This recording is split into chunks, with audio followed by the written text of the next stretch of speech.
Look at all these poor trees. I know. This used to be a beautiful green forest. Everything looks so dead around here. Well, if you look a little closer, you'll see there's really lots of living things. I bet it used to be pretty here. It was beautiful.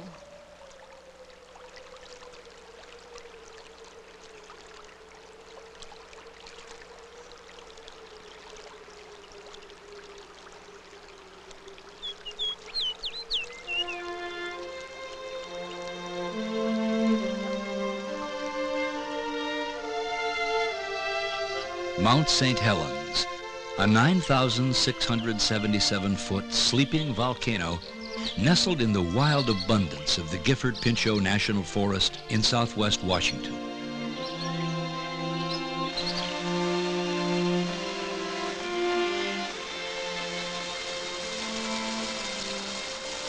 Before it began to awake from its slumber in March 1980, Mount St. Helens was indeed surrounded by beautiful, bountiful forests and lakes and streams.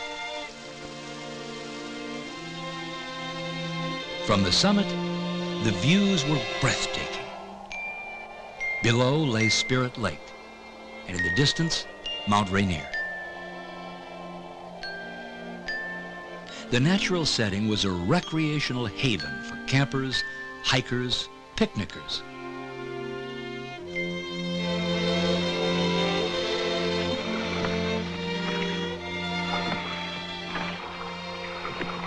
Thousands of children had their first camping and boating experiences on Spirit Lake at the YMCA's Camp Meehan and other youth camps.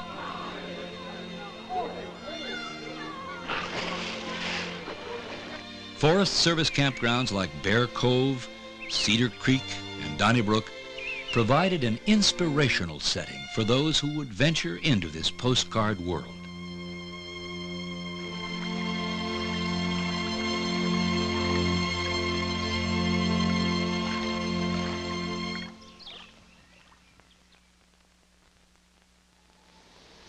Though a sleeping volcano, Mount St. Helens was active many times in the history of the area, so much so that early Native Americans called it Fire Mountain. Big eruptions were seen as late as the mid-1800s. Then, the mountain seemed to go back to sleep again. We are directly over Mount St. Helens right now, and there is no question at all that the volcanic activity has begun. You can see smoke and ash pouring from the top of the mountain, especially on the north side of the mountain. March 27th, 1980. Following a series of earthquakes under the mountain during the previous week, Mount St. Helens began to wake up. A 250-foot wide crater opened, spewing ash and steam.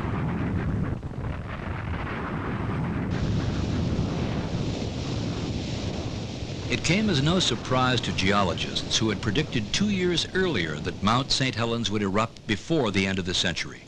Volcano experts from the government, the University of Washington, and elsewhere rushed in with electronic equipment to measure the slightest twinge. 845. And a young scientist, David Johnston, of the U.S. Geological Survey, predicted a series of events which would later prove to be incredibly accurate. In the initial phases, we'd see probably very large eruptions that would extend high into the air. This would spread ash over large areas in western Washington, maybe possibly in an extreme case even farther east. In the near flanks of the volcano, there would be more damage done by possibly hot avalanches, pyroclastic flows. Farther downstream, we could see mud flows and floods. Because this is such a symmetrical volcano and because the crater is so high, if there's an explosion, it's probable that the debris, the very hot incandescent ash that would come down, could come down all sides. But right now, there's a very great hazard due to the fact that the glacier is breaking up on this side of the volcano, on the north side, and that could produce a very large avalanche hazard. By early April, the crater had expanded to 1,500 feet wide and continued to grow. The Forest Service had already closed portions of the Gifford-Pinchot National Forest surrounding the volcano. Those having homes, lodges, or camps in the area were urged to leave. Using a donated helicopter and a large drop box, The operators of the Spirit Lake Youth Camp began hauling out. Most were taking the warnings seriously. Still others were not impressed with the warnings. You don't mind working in the shadow of the mountain then? No, not at all. There's nothing to be scared of. More danger from one of them trees falling on the backside than there is mountain of exploding. For 83-year-old Harry Truman, operator of St. Helens Lodge on Spirit Lake, the warnings fell on deaf ears. He wasn't moving anywhere. That's my life. Spirit Lake and Mount St. Helens is my life, folks. I've lived there 50 years. It's a part of me. That mountain and that lake is a part of Truman, and I'm a part of it.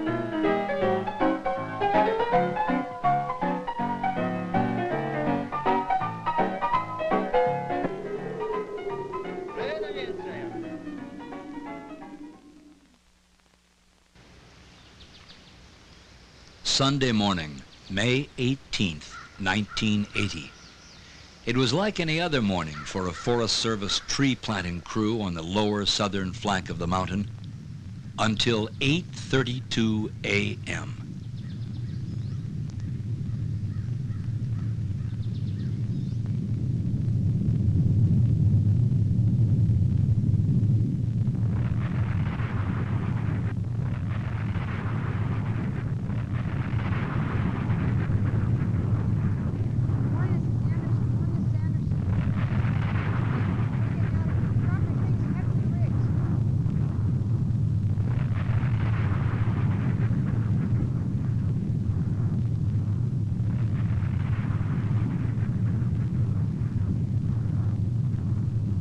It seemed to happen in an instant.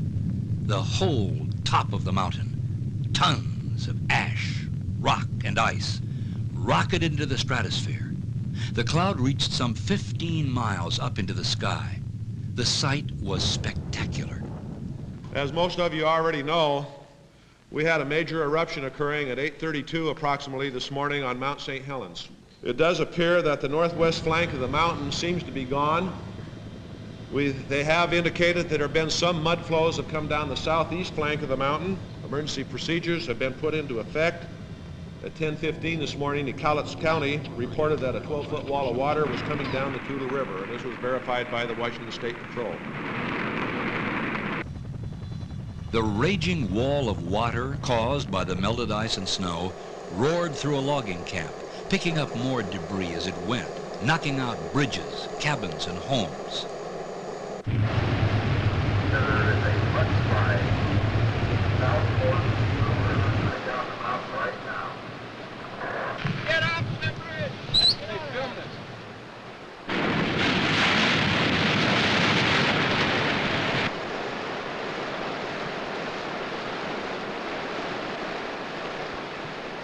In a matter of hours, the flood surged under the Toutle River Bridge on Interstate 5, forcing closure of the main arterial between Seattle and Portland. Entire forests with logs hundreds of years old passed by stunned onlookers. Eventually, the logs and mud reached the Columbia River, clogging the river channel and closing it to freighter traffic. But the wind was blowing the ash in a northeasterly direction, and at noon it was pitch black in much of central and eastern Washington. CITAM and CATS FM urges everyone to not panic. If you want to start getting out some water The supplies gritty now, clouds seemed to some like the end of the world. I'm sorry, the road is closed from here any further east. Okay. This is as far east as you can go. All over eastern Washington, people and other living things suddenly had to deal with a world full of ash.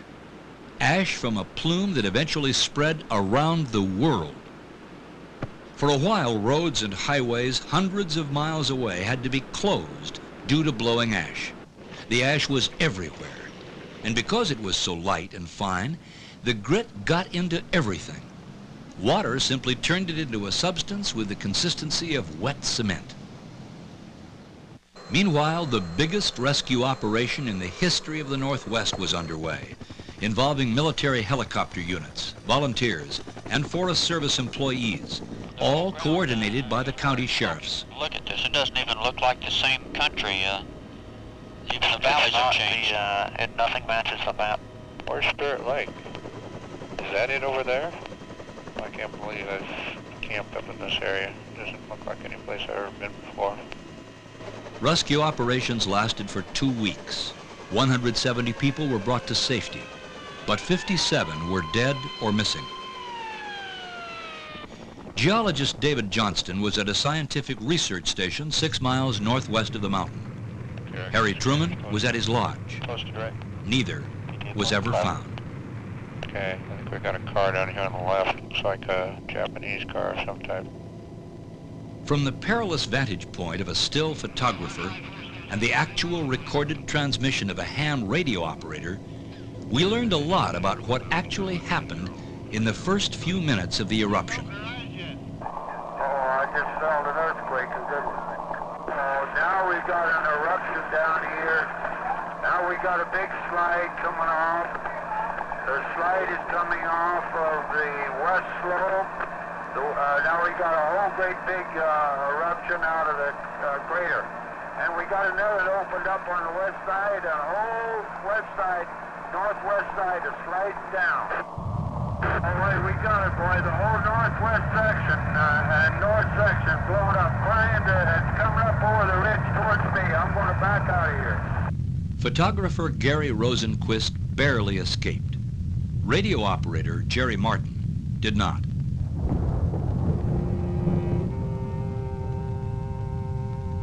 This was not an eruption that spewed molten lava, but throughout the day, pyroclastic flows of hot gases, ash, and pumice rolled down the mountain at speeds of up to 100 miles an hour, searing everything in the way.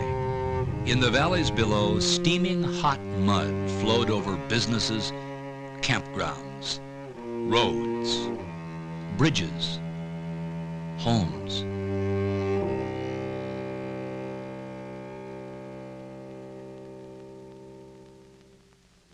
The blast had leveled about 40,000 acres of prime timber.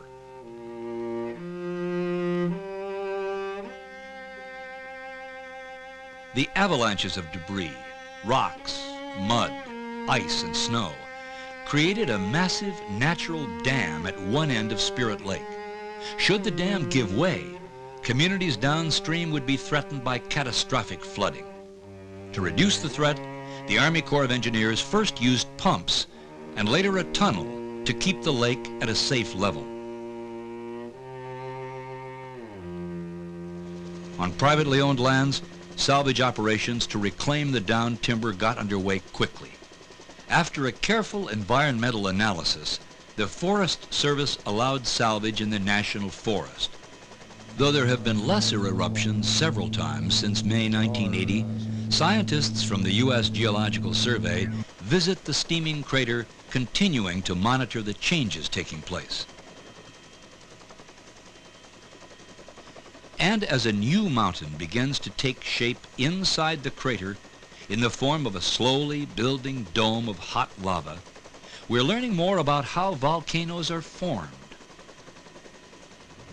Other researchers from the Forest Service, universities, and private research organizations are conducting ongoing research projects in areas affected by the eruption. All of them are seeking answers to such questions as, how did the eruption affect water, plants, and wildlife? How can we better predict eruptions? What can we learn about the formation of the earth and its soils, and how life interacts? On the slopes of the mountain, scientists such as biologist Jim McMahon found that what looked like a dead environment was really very much alive. When I first visited the volcano in the summer of 1980 and looked out at the terrific amount of destruction, I found it almost impossible to believe that plants and animals could survive. To my amazement, and I think to the amazement of all my colleagues, as we began to look more carefully in places that had been leveled by even the most serious impacts of the volcano, we were able to find plants and animals that had survived. And even if there weren't survivors, new migrants coming in from the outside were already beginning to get a foothold. One way that a lot of animals survived on the morning of May 18th in 1980 was to be below ground For some animals, they not only live below ground, but all of the nutrients that they require come from below ground resources. A good example of that is the animal that made this mound, the pocket gopher. Not only do pocket gophers stay underground and they can survive with the roots and bulbs that were underneath the volcanic material, but they actually help the new plants that are coming in to reestablish.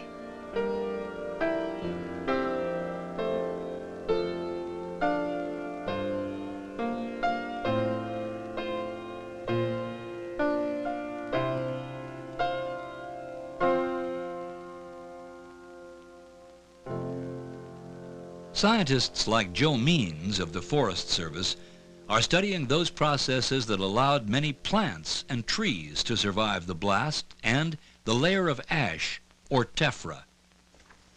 Here's a Pacific silver fir doing very well after coming out from under the snowpack and under the tephra, and some others not doing so well. But after they survived the tephra fall and the hot blast, they also had to reach the surface. And some of them did, like this one that's fairly stiff, and some of them did to a limited extent, like this one that's still quite bent over.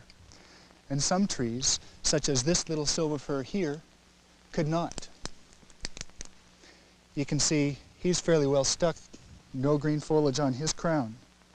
In the zone of blown down forests, one of the most important sites for survival of plants was on the vertical surfaces of root wads of blown down trees, such as you see here.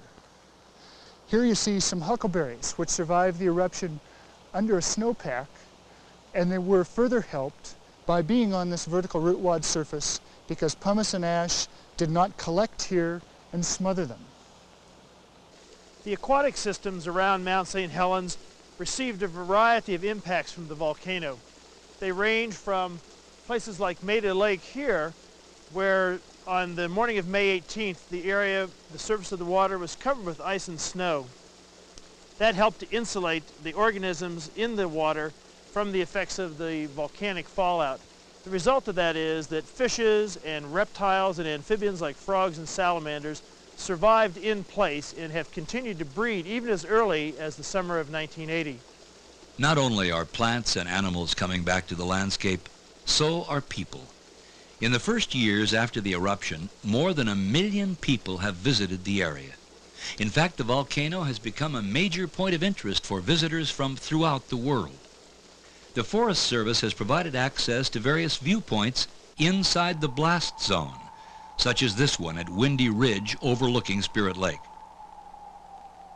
Right now, if we drained all of Spirit Lake, we'd have to go down through about 120 feet of mud to get to the top of the old lake. Presentations by the Forest Service describe many of the subtle features of the blast area and provide answers to many a curious visitor. Where was the Harry Truman Lodge down there? Okay, Harry Truman's Lodge was right over at the tip of this ridge right over there, the one coming into the water. But of course, he was down about 300 feet from where it is now, because he was on the old lake line. And so he's been covered by about 120 feet of mud, and then the water on top of that.